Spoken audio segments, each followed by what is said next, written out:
కొత్త వైరస్ వచ్చింది.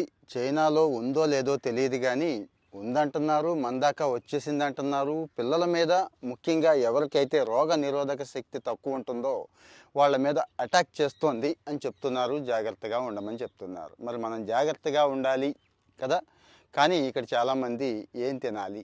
ఏం తింటే పోతుంది? అని కూడా చాలామంది అడుగుతున్నారండి. ఏం తినాలో కొన్ని విషయాలు ఆయుర్వేద నిపుణులు చెప్పింది. అంటే ఇది తినేస్తే చాలా అని కాదు, తినటం మంచిది అని గుర్తుంచుకోండి. అల్లం వెల్లుల్లి యాంటీ ఇన్ఫ్లమేటరీ ఉంటుంది కదండి, రోగ నిరోధక శక్తి బాగా పెంచుతుంది. కాబట్టి అల్లం వెల్లుల్లి మామూలు కంటే కూడా ఒక రవ్వ పెంచండి. అలాగే ఆకుకూరలు, దోసకాయ ఇవి కూడా బ్రహ్మాండంగా పనిచేస్తాయి అని చెప్తున్నారు. ఇక బాదం, వాల్నట్స్ లాంటివి కూడా నిరోధక శక్తిని పెంచుతాయి, ఈ రోగాలను కాస్త దూరంగా ఉంచుతాయి. ఇక అన్నిటికంటే ముఖ్యంగా సిట్రస్ అండి, సిట్రస్ ఫ్రూట్స్ మీకు అర్థమైపోయి ఉంటుంది. నిమ్మ, నారింజ, బత్తాయి ఇలాగా పులుపు పులుపు ఎంత తీసుకుంటే అంత మంచిది.